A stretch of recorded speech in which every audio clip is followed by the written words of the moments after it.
Regarding house prices, are house prices about to crash? It's not like the mid 2000s all over again, where house prices were driven up very rapidly by a credit fueled bubble.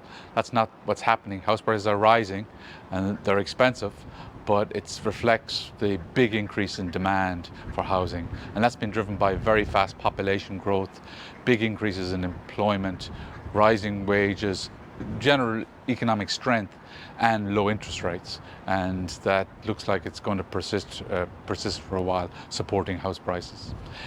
In terms of the EU-US trade deal that's an imposition of 15% tariff, will that bring certainty?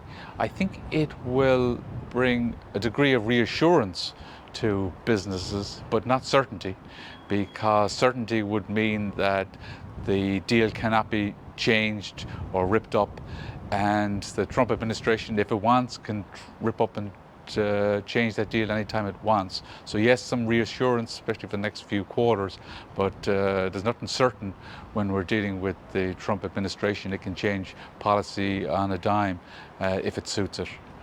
In terms of the threat to the Irish economy from abroad, there is a threat from US trade policy. We've seen the biggest change in US trade policy in 100 years under the Trump administration in the last few months, with tariffs and other barriers to trade.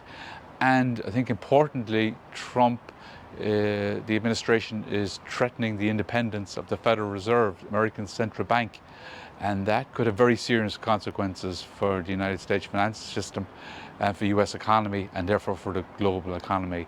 And that is certainly a big threat to Ireland and to the global economy generally.